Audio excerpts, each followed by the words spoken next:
अस्सलाम वालेकुम स्टूडेंट्स, मेरा नाम शाहिद वसीम है और मैं आपको सॉफ्टवेयर इंजीनियरिंग का कोर्स टीच करूँगा। आज हमारा पहला लेक्चर है। इस लेक्चर में हम सॉफ्टवेयर इंजीनियरिंग का इंट्रोडक्शन करेंगे और कुछ प्रोसेस मॉडल्स जो है वो हम डिस्कस करेंगे।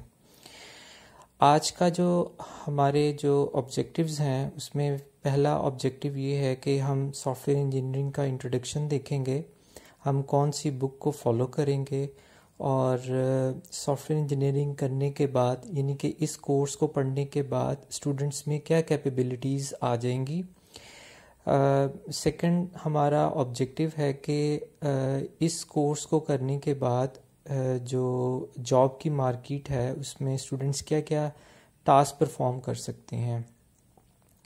हमारा थर्ड ऑब्जेक्टिव ये है कि एक प्रोसेस मॉडल क्या होता है और हम एक प्रोसेस मॉडल को क्यों फॉलो करते हैं। इसके साथ ही हम कुछ प्रोसेस मॉडल्स को हम अभी से ही डिस्कस करना शुरू कर देंगे। इसमें पहला प्रोसेस मॉडल हम डिस्कस करेंगे वाटरफॉल मॉडल और दूसरा हम डिस्कस करेंगे इंक्रीमेंटल मॉडल। सबसे पहले है जी इंट्रोडक्शन टू सॉफ्टवेयर इंजीनियरिंग। हम दो बुक्स को फॉलो करेंगे। पहली बुक जो है वो बड़ी फेमस बुक है रॉजर प्रेसमैन की 7th एडिशन को जो है वो हम फॉलो करेंगे और इसकी जो PDF फॉर्म है वो मैंने ऑलरेडी अपलोड कर दी है, आप डाउनलोड कर सकते हैं। इसके अलावा बुक नंबर 2 है जिसको जो हम फॉलो करेंगे वो अप्लाइंग UML है, unified modelling language. It is not a programming language. इसकी भी PDF फॉर्म आप डाउनलोड कर सकते हैं। तो सबसे पहले हम डिस्कस करते हैं कि what is software engineering. Basically software engineering is an engineering branch associated with the development of software product using the well defined scientific principles, methods and procedures. तो सॉफ्टवेयर इंजीनियरिंग जो है वो एक इंजीनियरिंग की branch है। अगर हम इसको सिंपल वर्ड्स में अगर हम इसको समझना चाहें तो इंजीनियरिंग के जितने भी प्रिंसिपल्स हैं, जो मेथड्स हैं या प्रोसीजर्स हैं, वो हम एक सॉफ्टवेयर डेवलपमेंट में अगर हम अप्लाई करेंगे तो हम उसको सॉफ्टवेयर इंजीनियरिंग जो है वो कहेंगे। इसकी एक टिपिकल एग्जांपल ये है कि अगर आपने अपना एक 3 या 4 मरले का घर अगर आपने बनवाना है तो आप किसी मिस्त्री के थ्रू भी आप जो है वो बनवा सकते हैं। लेकिन जब आपने 10 या 15 मंजिला बिल्डिंग अगर आपने बनानी है तो उसके लिए फिर आपको सिविल इंजीनियर्स की भी ज़रूरत पड़ेगी, आपको इलेक्ट्रिकल इंजीनियर्स की भी ज़रूरत पड़ेगी। ये तमाम इंजीनियर्स इंजीनियरिंग प्रिंसिपल्स को इस्तेमाल करते हुए इस बड़ी बिल्डिंग को बनाएंगे। तो same case with the software. अगर तो आपने एक स्मॉल सॉफ्टवेयर बनाना है तो उसके लिए जो है वो आप 1 या 2 पर्सन ही बना लेंगे। लेकिन अगर आप बहुत बड़े सॉफ्टवेयर की बात करते हैं तो उसमें एक बहुत बड़ी टीम जो है वो हमें रिक्वायर्ड होगी और इसके थ्रू फिर हम अपना सॉफ्टवेयर जो है डेवलप करेंगे। अमूमन एक परसेप्शन स्टूडेंट्स में ये होती है कि वो ये परसीव करते हैं कि एक पर्सन ही सॉफ्टवेयर को डेवलप कर लेगा और दूसरी ये परसेप्शन है कि जो प्रोग्रामिंग होती है वही सॉफ्टवेयर इंजीनियरिंग होती है। तो इस सब्जेक्ट के पढ़ने के बाद स्टूडेंट्स ये डिफरेंशिएट कर सकते हैं कि सॉफ्टवेयर इंजीनियरिंग जो है वो एक वास्ट जो है वो नंबर ऑफ़ टास्क हैं जिसमें जो है एक टीम मिल के इसको परफॉर्म करती है और जो कोडिंग है वो सॉफ्टवेयर इंजीनियरिंग का पार्ट है। इसके अलावा भी दूसरे टास्क हैं वो आगे जाके हम डिस्कस करेंगे। What kind of jobs do software engineers do. कौन कौन सी जॉब्स जो हैं वो सॉफ्टवेयर इंजीनियर परफॉर्म कर सकता है।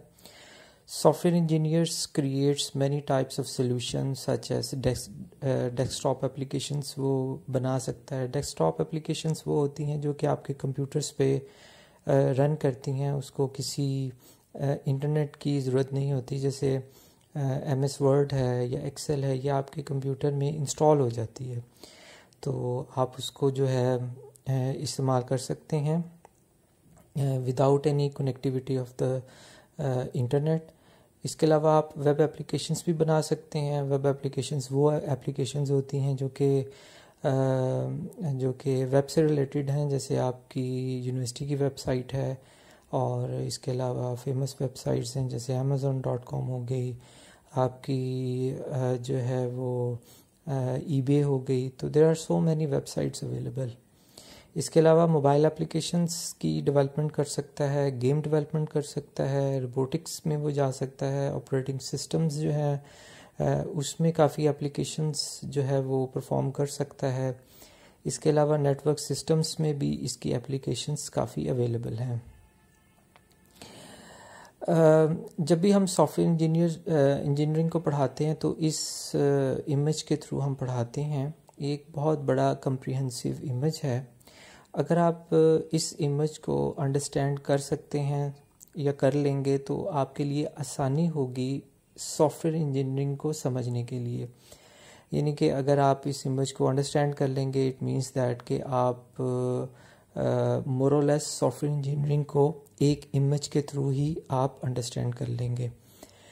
चूँकि ह्यूमन ब्रेन जो है वो इमेज को बहुत अच्छे तरीके से प्रोसेस कर लेती है, तो इमेजेस के थ्रू जो है वो काफ़ी मैसेजेस दिए जाते हैं। आपके सामने ये एक इमेज है, बजाय कि हम इस इमेज को यहाँ से स्टार्ट करें, हम इस इमेज को यहाँ से स्टार्ट करते हैं। इस इमेज में एक झूला बना हुआ है और ये एक टायर है। तो ये झूला जो है वो एक कस्टमर बनवाना चाह रहा है। कहने का पर्पज़ ये है कि कस्टमर जो है वो इस तरह का झूला बनवाना चाह रहा है, लेकिन कस्टमर जो होता है वो जो उसको एक्चुअल ज़रूरत होती है, जिस चीज़ की नीड होती है, वो इसको एक्सप्लेन नहीं कर पाता। उसकी करीब तरीन चीज़ें जो है ना वो एक्सप्लेन कर पाता है। जैसे उसको ये झूला चाहिए था, लेकिन उसने कुछ इस तरीके से एक्सप्लेन किया। How the customer explain it. तो कस्टमर ने जो है वो एक्सप्लेन किया कि मुझे इस तरह का ये झूला चाहिए। जब वो किसी प्रोजेक्ट मैनेजर को ये बताता है कि मुझे इस तरह का झूला चाहिए, तो जो प्रोजेक्ट मैनेजर है उसकी इंटरप्रिटेशन होती है कि कस्टमर को इस तरह का झूला चाहिए। तो यहाँ पर भी कम्युनिकेशन गैप आ गया है। यहाँ से यहाँ तक पहला कम्युनिकेशन गैप आ गया और यहाँ से फिर यहाँ तक दूसरा कम्युनिकेशन गैप आ गया। फिर प्रोजेक्ट लीडर जो है, ज़ाहिर है प्रोजेक्ट लीडर खुद तो सॉफ्टवेयर नहीं बनाएगा, वो उसके बाद फिर एनालिस्ट या डिज़ाइनर को देगा कि इसका डिज़ाइन बनाओ। तो जब उसने एक्सप्लेन किया इसको, तो उसको कुछ इस तरीके से समझ आई कि इस झूले को कुछ इस तरीके से बनाना पड़ेगा, क्योंकि अगर ये रिवॉल्व होता है पेंडुलम की तरह तो दरमियान में तो दरख्त आ जाएगा। तो इसलिए फिर हमें क्या करना पड़ेगा, इस ट्री को काटना पड़ेगा, और अगर हम ट्री को काटते हैं तो वो तो गिर जाएगा। तो फिर क्या होगा, इसके साइडों पे हमें सपोर्ट देनी पड़ेगी। तो एनालिस्ट और डिज़ाइनर ने जब इसको डिज़ाइन कर लिया तो वो फिर ये चीज़ जो है वो आगे मूव करेगा प्रोग्रामर की तरफ। तो प्रोग्रामिंग वाला जो है वो उसको प्रोग्राम करेगा। जब उसने इसको प्रोग्राम किया, यानी कि इसको बनाया, तो उसको जो सूट करता था उसने कुछ इस तरीके से बना दिया। इसी तरह जब ये जो झूला है जो बन गया हुआ है, जो कि हमें तो नज़र आ रहा है कोई इतना अच्छा झूला नहीं है, ज़ाहिर है हर ऑर्गेनाइजेशन में एक बिज़नेस डिपार्टमेंट होता है जो कि कस्टमर्स को बताता है कि हमारे पास जो है वो एक बहुत अच्छी प्रोडक्ट है।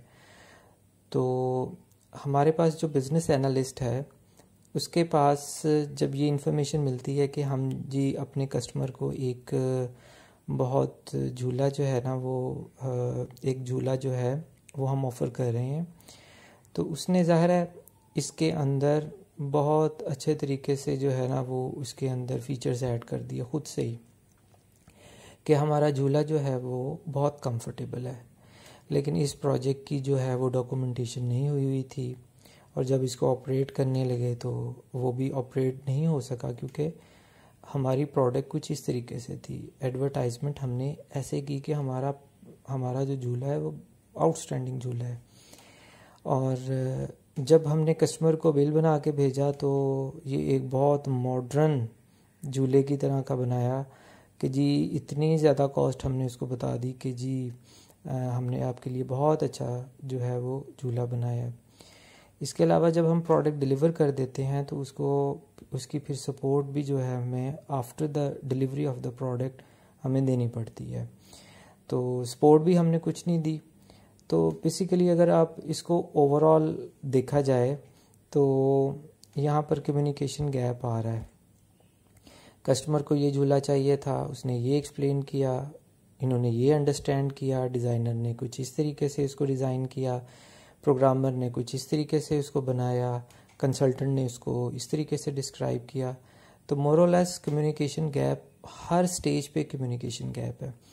अगर हम इसकी इंटरप्रिटेशन करें कि जी हमने एक सॉफ्टवेयर बनाना है तो ये उसके ऊपर बहुत अच्छे तरीके से मैप हो सकता है।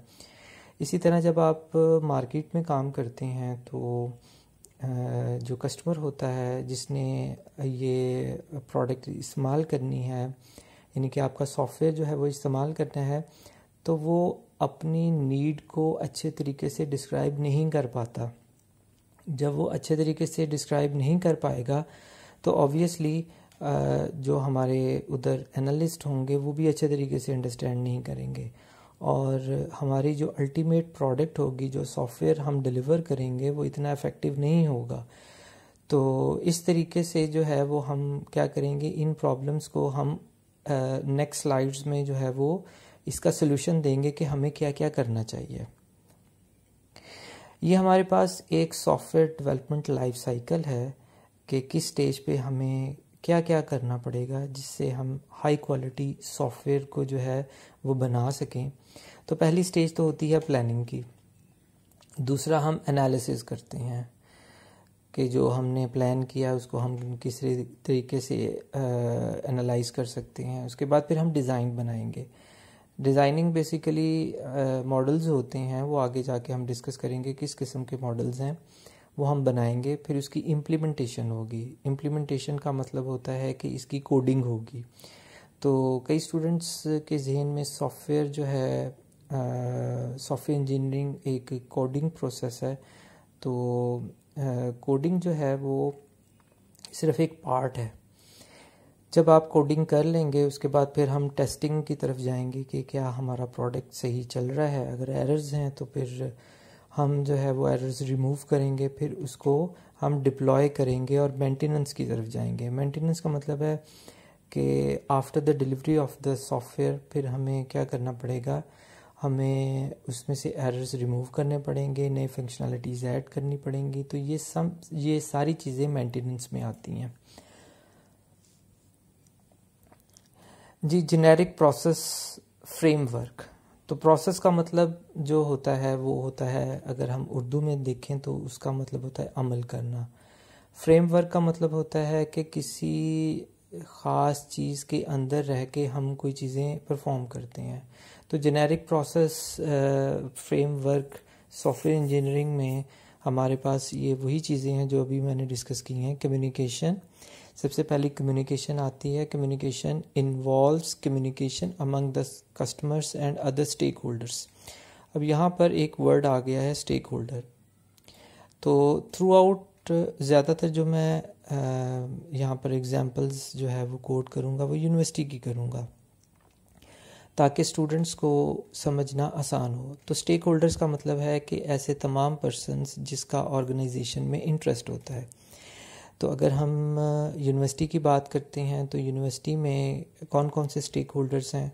यूनिवर्सिटी में सबसे पहले स्टूडेंट स्टेक होल्डर है, उसका क्या इंटरेस्ट है, उसने यहाँ से जो है वो डिग्री गेट करनी है।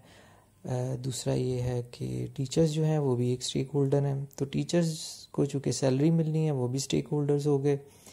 इसके अलावा ऐसे तमाम एम्प्लॉयज़ जो कि यूनिवर्सिटी में काम करते हैं, उनको सैलरीज मिलती हैं, वो भी स्टेक होल्डर्स हैं।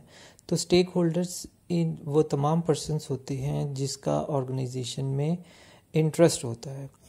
तो कम्युनिकेशन क्या है? Involves communication among the customers and other stake holders. तो अब ये कस्टमर और स्टेक होल्डर में फ़र्क होता है। जो कस्टमर है वो बेसिकली आपका स्टेक होल्डर भी हो सकता है, और जो है वो स्टेक होल्डर जो है ज़रूरी नहीं कि वो आपका कस्टमर भी हो। इस तरीके से अगर हम देखें तो कस्टमर वो होता है जो आपको जो है वो ऑर्डर जो है वो देता है कि जी हमें ये प्रोडक्ट चाहिए।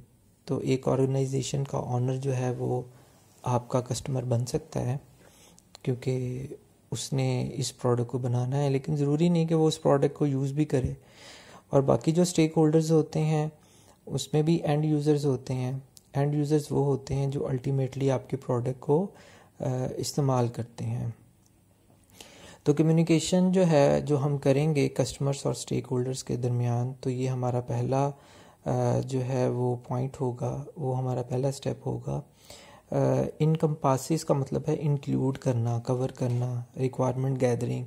तो पहला हमारा काम क्या होगा कि हम कम्युनिकेशन करेंगे तमाम स्टेक होल्डर्स के साथ कि उनको किस किस्म की का सॉफ्टवेयर चाहिए। तो सेकंड स्टेज आ जाती है प्लानिंग की। तो कम्युनिकेशन के बाद हमें प्लान करना है कि जो हमें रिक्वायरमेंट्स मिली हैं कि कस्टमर को क्या क्या चाहिए, तो उस रिक्वायरमेंट के मुताबिक हमें सॉफ्टवेयर को कैसे डेवलप करना है। तो हम दूसरी स्टेज पे जाएंगे जिसको कहते हैं प्लानिंग की स्टेज। प्लानिंग में establishes a plan for software engineering work, addresses technical task, resources, work procedures and work schedule. These are very very important. Planning में क्या क्या होगा? सबसे पहले हम देखेंगे टेक्निकल टास्क को। टेक्निकल टास्क का मतलब है कि जो जो कस्टमर्स ने हमें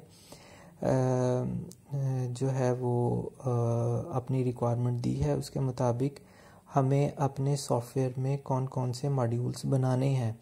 मॉड्यूल्स का मतलब है कौन कौन से पार्ट्स बनाने हैं, यानी कि टेक्निकल टास्क हम डिवाइड करते हैं कि कौन सा पर्सन कौन कौन सा टास्क परफॉर्म करेगा, हमारे टोटल टास्क कितने होंगे, काम मतलब हम काम किस तरीके से करेंगे। रिसोर्सेज का मतलब है कि हमारे पास कितने पर्सन्स हैं, हमारे पास कितना बजट है जो हम प्लानिंग में एलोकेट करेंगे।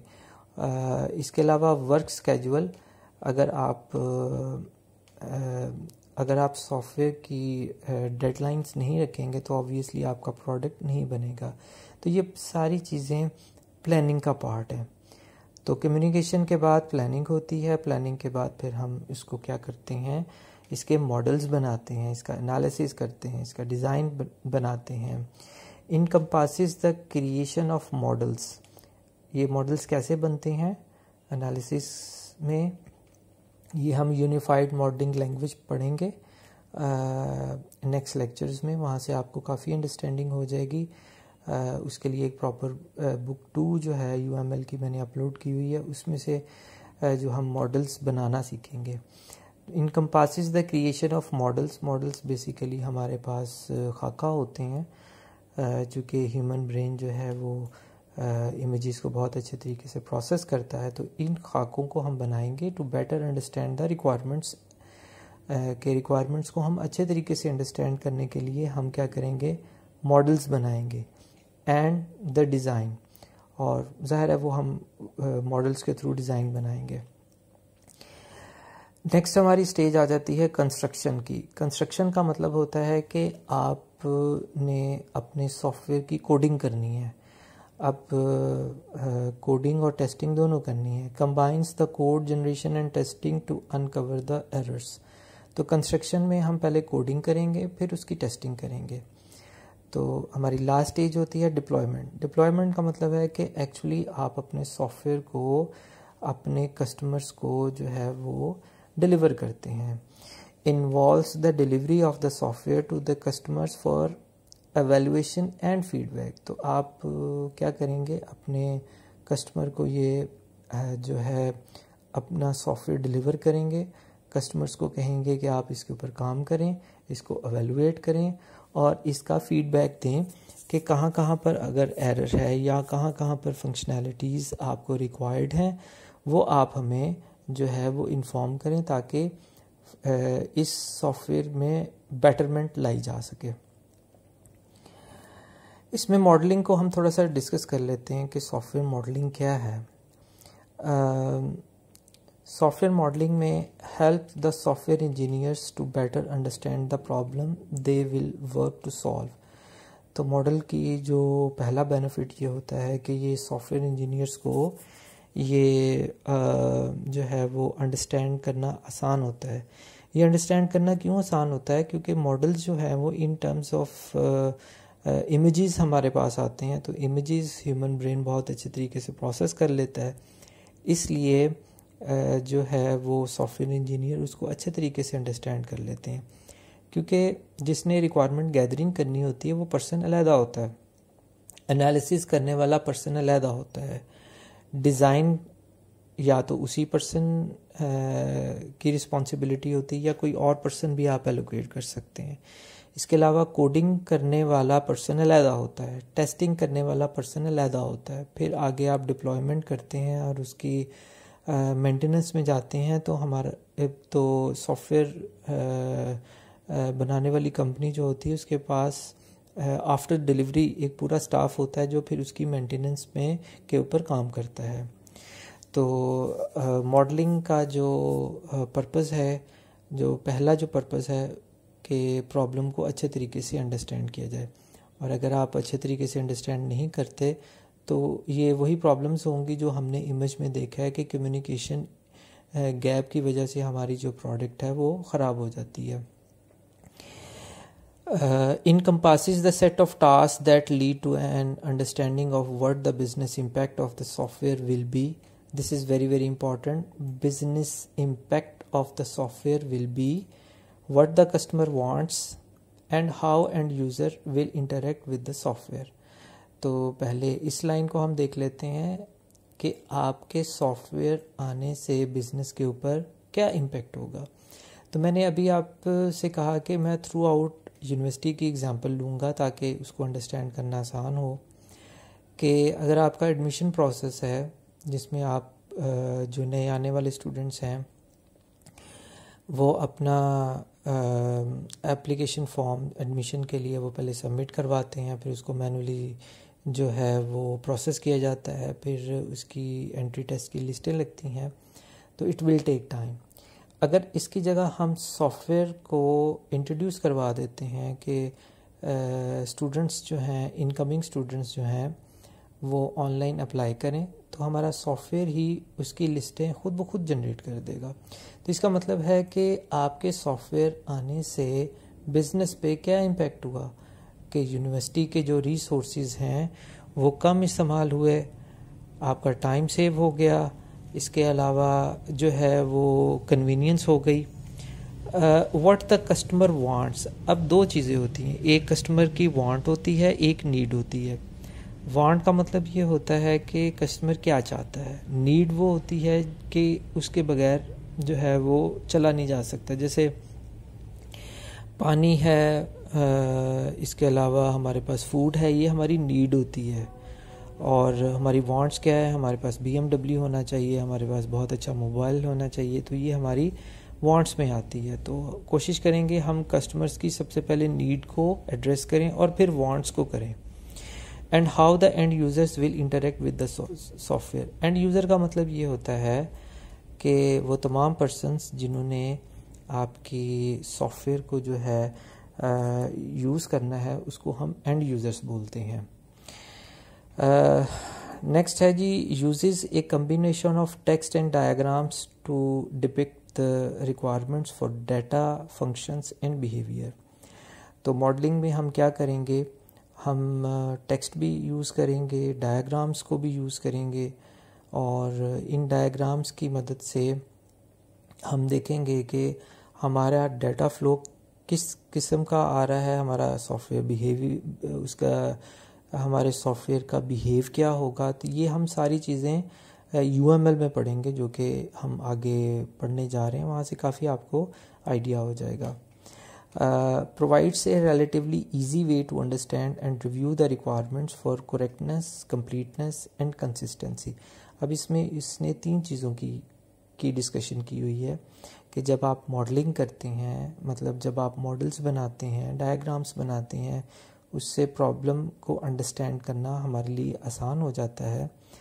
तो फिर हमें रिव्यू करना भी आसान हो जाता है कि क्या हमारी रिक्वायरमेंट्स करेक्ट हैं जो हमने कस्टमर से ली थी, क्योंकि प्रॉब्लम तो वहीं से स्टार्ट हो जाती है जब कस्टमर अपने आप को एक्सप्लेन नहीं कर पाता, हमारी इंटरप्रिटेशन में प्रॉब्लम आ जाती है, तो फिर हमारी प्रोडक्ट भी ख़राब हो जाती है।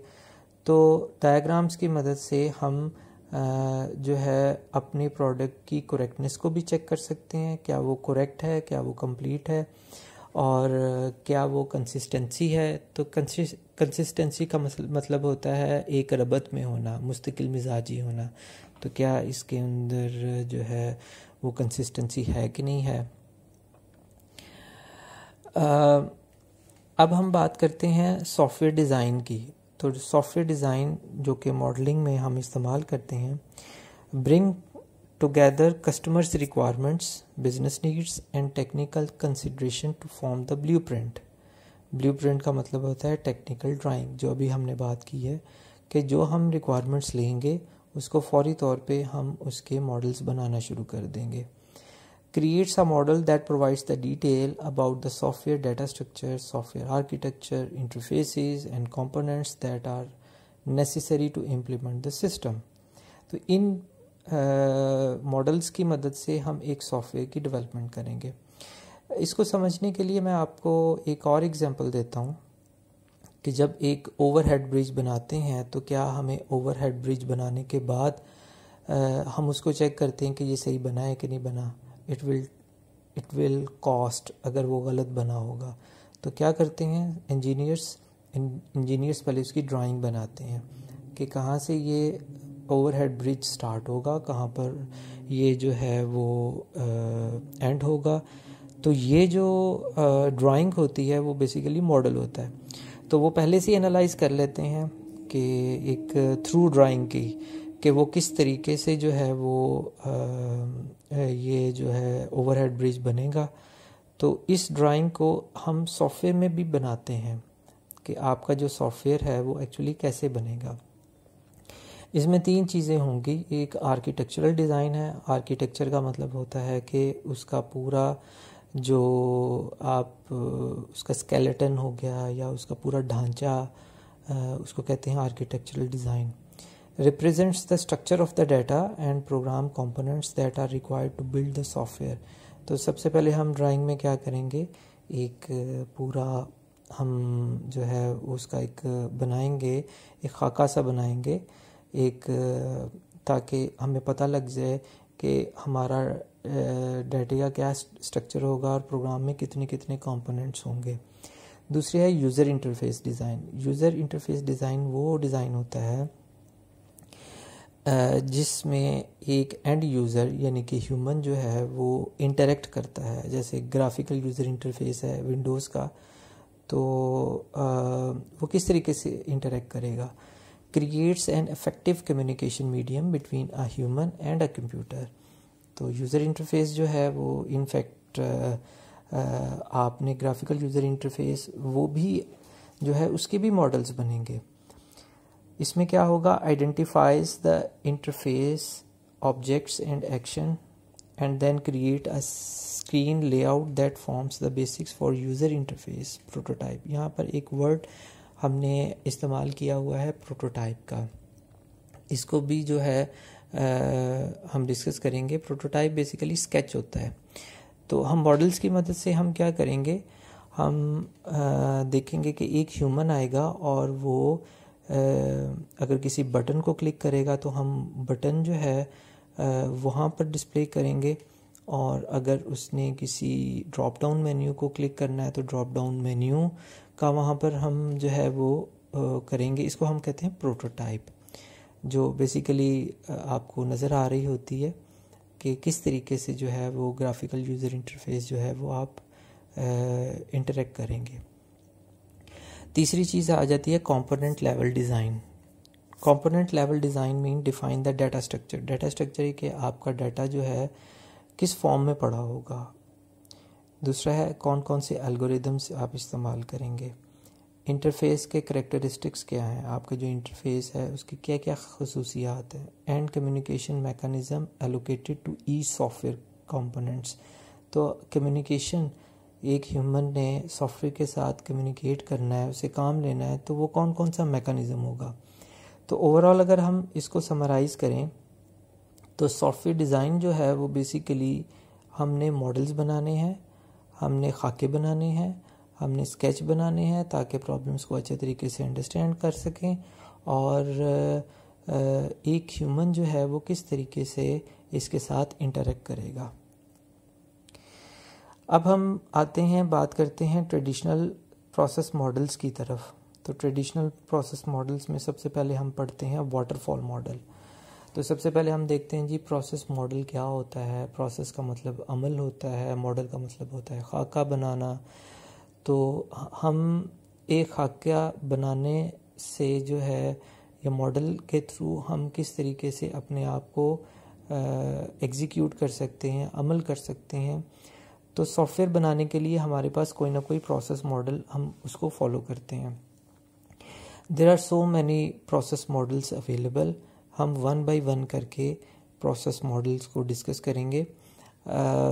आपके मिड टर्म में एक क्वेश्चन इंक्लूडेड है, उसकी हम प्रेपरेशन अभी से स्टार्ट कर रहे हैं। उसमें आपको एक सिनेरियो दिया गया होगा। उस सिनेरियो को पढ़ते हुए आपने बताना होगा कि आप जो सॉफ्टवेयर डेवलप करेंगे या बनाएंगे, आप किस प्रोसेस मॉडल की हेल्प के थ्रू बनाएंगे और क्यों आपने वो प्रोसेस मॉडल चूज़ किया है।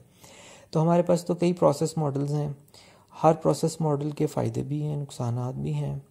तो हम एक प्रोसेस मॉडल को पढ़ेंगे, फिर उसकी पॉजिटिव चीज़ों को भी देखेंगे और उसकी नेगेटिव चीज़ों को भी देखेंगे, और हम ये देखेंगे कि ये प्रोसेस मॉडल कहाँ कहाँ पर हमें जो है वो ज़रूरत होगी एक सॉफ्टवेयर की डेवलपमेंट के लिए। तो वाटरफॉल मॉडल स्टार्ट हो जाता है कम्युनिकेशन से। तो कम्युनिकेशन अभी हमने डिस्कस किया है कि आपने कस्टमर या एंड यूज़र के साथ कम्युनिकेट करना है, उससे पूछना है कि आपको किस किस्म का सॉफ्टवेयर चाहिए। जब हम पूछ लेते हैं तो फिर हम क्या करते हैं, प्लान करते हैं कि जी ये हमारे पास रिक्वायरमेंट्स आ गई हैं, हमने इस तरह का सॉफ्टवेयर बनाना है। अब हम प्लान करना चाह रहे हैं कि जी इस सॉफ्टवेयर को बनाने के लिए जो है हमारी कितनी कॉस्ट आ जाएगी, इसकी क्या स्केजुलिंग करेंगे। स्केजुलिंग का मतलब है कि कब कब कौन कौन सा टास्क जो है वो परफॉर्म होगा, और उसकी ट्रैकिंग करेंगे कि क्या जो हमने प्लान किया है वो सही तरीके से एग्जीक्यूट हुआ कि नहीं हुआ। प्लानिंग के बाद फिर हमारा काम एक्चुअली स्टार्ट हो जाता है। फिर हम मॉडलिंग की तरफ जाते हैं, इसका एनालिसिस करते हैं, फिर इसकी डिज़ाइन बनाते हैं। फिर हम ये सारा एनालिसिस और डिज़ाइन जो है वो फिर हम एक प्रोग्रामर के पास भेज देते हैं। वो प्रोग्रामर क्या करता है, इस सॉफ्टवेयर की डेवलपमेंट करता है। डेवलपमेंट करने के बाद फिर इसकी टेस्टिंग होती है, फिर वो डेवलपमेंट के फेज़ में चला जाता है, मतलब डिप्लॉयमेंट के फेज़ पे चला जाता है, यानी कि उसको डिलीवर किया जाता है कस्टमर को। फिर कस्टमर से फ़ीडबैक ली जाती है कि जी आप ये प्रोडक्ट इस्तेमाल कर रहे हैं तो इसमें अगर कोई प्रॉब्लम है तो वो फौरी तौर पे हमें बताए ताकि हम उसमें करेक्शन कर सकें। वाटरफॉल मॉडल की कुछ हमारे पास जो है वो प्रॉज एंड कॉन्स भी हैं। वाटरफॉल मॉडल जो है this is the oldest software life cycle model and best understood by the upper management. तो अगर हम इस वाटरफॉल मॉडल को अगर हम टॉप मैनेजमेंट को दिखाएं तो उसको आसानी से समझ आ जाती है। क्या समझ आ जाती है कि हम पहले कम्युनिकेशन करेंगे, फिर प्लानिंग करेंगे, फिर मॉडलिंग करेंगे, फिर कंस्ट्रक्शन करेंगे, फिर एंड देन डिप्लॉयमेंट करेंगे। तो वाटरफॉल मॉडल बहुत आसान मॉडल होता है। ये कब इस्तेमाल होता है, जब हमारे पास रिक्वायरमेंट्स जो होती हैं वो वेल डिफाइंड होती हैं। हमें पहले से पता होता है कि यही रिक्वायरमेंट्स हैं, इसके अलावा हमारी रिक्वायरमेंट्स में फ्लक्चुएशन नहीं होगी। तो work flow is in a linear way. Linear वे का मतलब है सीक्वेंशियल फैशन। सीक्वेंशियल का मतलब है कि एक सीक्वेंस में है। कम्युनिकेशन के बाद प्लानिंग हो रही है, प्लानिंग के बाद मॉडलिंग हो रही है, मॉडलिंग के बाद कंस्ट्रक्शन हो रही, कंस्ट्रक्शन के बाद डिप्लॉयमेंट हो रही है। Use often with well defined adaptation और इन्हेंसमेंट टू करंट सॉफ्टवेयर। तो हम इसको कहाँ पर इस्तेमाल करते हैं? जब एक पहले से सॉफ्टवेयर बना हुआ है, उसकी जो है वो इन्हेंसमेंट हमने अगर करनी है तो हम वाटरफॉल मॉडल को इस्तेमाल करते हैं। तो वाटरफॉल मॉडल को कब इस्तेमाल करते हैं? जब हमारी रिक्वायरमेंट्स जो है वो वेल डिफाइन होती हैं और जो है रिस्क लो होता है, और इसके अलावा हमारे पास पहले से एक सॉफ्टवेयर बना हुआ है, उसकी हमने इन्हेंसमेंट करनी है, उसको बढ़ाना है, तो तब हम वाटरफॉल मॉडल को इस्तेमाल करते हैं। अच्छा जी, वाटरफॉल मॉडल में जो है एक और प्रॉब्लम होती है, वो हम प्रॉब्लम्स भी डिस्कस कर लेते हैं। Does not support the iteration. Iteration का मतलब ये होता है कि किसी भी चीज़ की रेपिटिशन। आगे आइट्रेटिव मॉडल पढ़ेंगे, उसमें भी आपको काफ़ी चीज़ें क्लियर हो जाएंगी। ये आइट्रेशन को जो है वो सपोर्ट नहीं करता। मतलब अगर आपने एक सॉफ्टवेयर बनाया है तो उसमें अगर सडनली चेंज आ गई है, अगर हमने उसमें कोई चीज़ ऐड करनी है तो हमारे लिए काफ़ी मुश्किल हो जाता है। तो वाटरफॉल मॉडल वहाँ पर हमारे लिए काफ़ी प्रॉब्लम करता है कि जहाँ पर हमारी रिक्वायरमेंट चेंज हो जाती हैं वहाँ पर वाटरफॉल मॉडल हम इस्तेमाल नहीं करेंगे, क्योंकि ये फिर हमारे लिए प्रॉब्लम क्रिएट करेगा। एक और प्रॉब्लम होती है कि जी difficult for the customer to state all the requirements explicitly and up front. यहाँ पर दो चीज़ें डिस्कस की हुई हैं, एक्सप्लिसिटली एंड अप फ्रंट। तो हमारे पास कोई भी ऐसा कस्टमर नहीं है जो कि अपनी रिक्वायरमेंट्स को एकदम से क्लियरली डिफ़ाइन कर ले। ये वहीं पे ही चीज़ आ जाती है जो हमने पीछे इमेज में देखा था कि कस्टमर्स अपनी रिक्वायरमेंट को अच्छे तरीके से एक्सप्लेन नहीं कर पाता। तो यहाँ पर ये प्रॉब्लम आ जाती है कि जी एक कस्टमर जो है वो क्लियरली अपनी प्रॉब्लम्स को अच्छे तरीके से जो है वो एक्सप्लेन नहीं कर पाता। एंड अप फ्रंट का मतलब है कि उसके सामने एक रिप्रेजेंटेटिव बैठा हुआ है, उसके सामने एक ही दिन या 2 दिन में सारी रिक्वायरमेंट्स नहीं बता सकता। तीसरी प्रॉब्लम ये होती है कि requires the customers patience. Customer patience का मतलब है कि कस्टमर्स को हौसला देना या कस्टमर्स जो है वो पेशेंस से काम लें। Because a working version of the program does not occur until the final phase. कि जी आप कस्टमर से रिक्वायरमेंट लेते जा रहे हैं लेकिन उसको कोई चीज़ बनी हुई नहीं दिखा सकते। क्यों नहीं बनी हुई चीज़ दिखा सकते उसका मैं भी बता देता हूँ, क्योंकि वो जब तक ये सारे फेजेस कंप्लीट नहीं होंगे उस वक़्त तक जो है वो अपनी प्रोडक्ट जो है वो नहीं देख सकता। तो फिर कस्टमर्स को पेशेंस के साथ काम करना पड़ेगा। सोल्यूशन क्या है? Problems can be somewhat alleviated in the model through the addition of the feedback loop. तो अभी हम क्या करेंगे, इसी वाटरफॉल मॉडल के अंदर हम एक फीडबैक लूप जो है वो इंट्रोड्यूस करवाएंगे, जिससे ये सारी प्रॉब्लम्स तो नहीं ख़त्म होंगी लेकिन समहाउ इन प्रॉब्लम्स को हम कम कर सकते हैं। अब आप यहाँ पर देखें कि जी पहले कम्युनिकेशन हुई, प्लानिंग हुई, मॉडलिंग हुई, कंस्ट्रक्शन हुई, डिप्लॉयमेंट हुई। कस्टमर ने बताया कि हमें जो सॉफ्टवेयर मिला है उसमें फ़लाँ चेंजेस की ज़रूरत है, या प्लानिंग फ़ेज़ में ही उसने बताया कि हमें जो है वो इस फंक्शनैलिटी की ज़रूरत है। तो फिर क्या करेंगे, दोबारा कम्युनिकेशन के ऊपर आ जाएंगे। हर स्टेज के ऊपर आप ये देखें लूप बना हुआ है कि हम बार बार कम्युनिकेट कर रहे हैं कस्टमर को, ताकि क्योंकि कस्टमर एकदम से ये सारी चीज़ें जो है वो रिक्वायरमेंट्स नहीं बता सकता। तो उसके लिए क्या होगा कि हम कस्टमर से बार बार जो है वो इसका फीडबैक लेंगे, ताकि कस्टमर्स जो है वो अच्छे तरीके से आपको सॉफ्टवेयर जो उसको रिक्वायर्ड है उसकी रिक्वायरमेंट्स अच्छे तरीके से बता सके। तो इसको हम कहते हैं वाटरफॉल मॉडल। अब आते हैं second, incremental model. Incremental model का मतलब है कि हम सॉफ्टवेयर को इंक्रीमेंट्स में जो है वो डिलीवर करते हैं। अगर अंडरस्टैंडिंग के पॉइंट ऑफ व्यू से देखें तो इंक्रीमेंट का मतलब है ये वर्जन 1 हम पहले डिलीवर करेंगे, फिर वर्जन 2 करेंगे, फिर वर्जन 3 करेंगे। पहली इंक्रीमेंट में वही फेजेस हो रहे हैं, communication, planning, modelling, construction and deployment.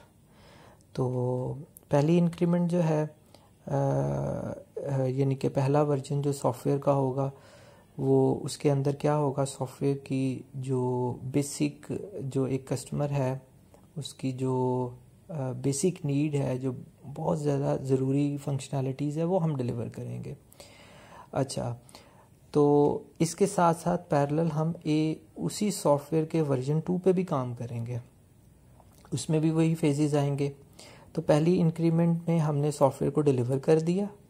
Deliver जब हमने किया तो उसकी बेसिक जो नीड थी, जो कस्टमर की कम से कम जो नीड थी उसको हमने फुलफ़िल किया। तो दूसरी इंक्रीमेंट में हमने क्या किया, उसमें हमने जो है वो उसमें नई फंक्शनैलिटीज़ ऐड कर दी। करने के बाद फिर कस्टमर्स को हमने वो भी डिलीवर कर दी। ये हमारे दूसरा वर्जन हो गया। इसी तरह फिर तीसरे वर्जन पे भी काम स्टार्ट हो जाता है। तो बेसिकली हम क्या करते हैं, हम सॉफ्टवेयर को इंक्रीमेंट्स में, वर्जन्स में हम हम कस्टमर्स को डिलीवर करते हैं। ये हमारा इंक्रीमेंटल मॉडल है। पहला हमने वाटरफॉल मॉडल पढ़ा।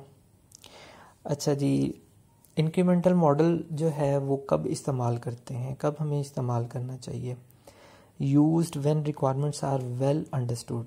इसमें भी हमें जो है वो, अगर हमने पहली इंक्रीमेंट की बात करनी है तो कस्टमर्स की जो रिक्वायरमेंट्स हैं वो अच्छे तरीके से हमें क्लियर होनी चाहिए। Multiple independent deliveries are identified. तो मल्टीपल इंडिपेंडेंट डिलीवरीज का मतलब ये है कि ये देखें, एक से ज़्यादा डिलीवरीज हैं और ये इंडिपेंडेंट हैं एक दूसरे से। Work flow is in a linear का मतलब है एक रबत में होना, sequential fashion with an increments and is staggered का मतलब है मूव करना बिटवीन द इंक्रीमेंट्स। तो हमें क्या हो रहा है कि हम आगे मूव कर रहे हैं इंक्रीमेंट्स में, पहली इंक्रीमेंट, दूसरी increment and third increment. Iterative in nature. अब ये देखें रिपीट हो रहा है, ये आइट्रेटिव है, ये पहली आइट्रेशन है, ये दूसरी है, ये तीसरी आइट्रेशन है। Iterative in nature focuses on an operational product with each increment. तो अगर आप ये देखें कि अनलाइक वाटरफॉल मॉडल, यहाँ पर आपको बहुत जल्दी प्रोडक्ट डिलीवर की जा रही है। यानी कि अगर आप इंक्रीमेंट 1 की बात करें तो इसमें हम थोड़ी फंक्शनैलिटी के साथ एक सॉफ्टवेयर पूरा जो है वो डिलीवर कर रहे हैं, और फिर हम दूसरी डिलीवरी में उसी सॉफ्टवेयर के अंदर फंक्शनैलिटीज़ ऐड करके दे रहे हैं। Provides a needed set of functionality sooner while delivering optional components later. तो ये वही वाली बात हो गई कि हम बहुत बेसिक नीड्स वाली इंक्रीमेंट सबसे पहले डिलीवर करेंगे और उसके बाद फिर ऑप्शनल जो कंपोनेंट्स हैं जो बाद में ऐड होते जाएंगे वो भी हम बाद में डिलीवर करते जाएंगे। Useful also when staffing is too short for full scale development. तो ये हमारे पास एक और एडवांटेज आ गया कि जब हमारे पास सॉफ्टवेयर बनाने के लिए जो स्टाफ है जो वो अगर हमारे पास कम होता है तो उसमें ये इंक्रीमेंटल मॉडल जो है वो बहुत हेल्प आउट करेगा। तो स्टूडेंट्स, ये आज के लेक्चर में हमने इतने ही कंटेंट्स को कवर करना था। अगर मैं अपने पूरे लेक्चर को समराइज़ करूं तो आज हमने ये देखा कि सॉफ्टवेयर इंजीनियरिंग क्या है, हमने कौन कौन सी बुक्स को फॉलो करना है, जॉब मार्केट क्या है। इसके अलावा हमने एक इमेज को डिस्कस किया कि कैसे कम्युनिकेशन प्रॉब्लम्स की वजह से हमारा जो सॉफ्टवेयर है उसकी डिलीवरी कितनी प्रॉब्लमेटिक हो सकती है due to the communication gap. उसके बाद फिर हमने देखा मॉडल्स क्या हैं, मॉडल्स के फ़ायदे क्या हैं, एनालिसिस और जो जब हम मॉडलिंग करेंगे। इसके बाद फिर हमने 2 प्रोसेस मॉडल आज पढ़े, एक वाटरफॉल मॉडल पढ़ा और एक हमने इंक्रीमेंटल मॉडल पढ़ा। वाटरफॉल मॉडल का हमने सीक्वेंस देखा, सीक्वेंस देखने के बाद फिर हमने उसके प्रॉज एंड कॉन्स देखे, उसके बेनिफिट्स क्या हैं, उसके जो है उसके ड्रॉबैक्स क्या हैं, कब इस्तेमाल किया जाए। इसके अलावा फिर हमने इंक्रीमेंटल मॉडल देखा कि इंक्रीमेंटल मॉडल जो है कब हम इस्तेमाल करते हैं, इसके क्या प्रॉज एंड कॉन्स हैं और इसके क्या क्या एडवांटेजेस हैं। तो ये सारी चीज़ें हमने लेक्चर 1 में डिस्कस की। लेक्चर 2 में हम फर्दर जो है दूसरे प्रोसेस मॉडल्स की तरफ जाएंगे। होपफुली इस लेक्चर की मदद से आपको सॉफ्टवेयर इंजीनियरिंग की बेसिक की काफ़ी अंडरस्टैंडिंग होगी। टेक केयर, अल्लाह हाफिज़।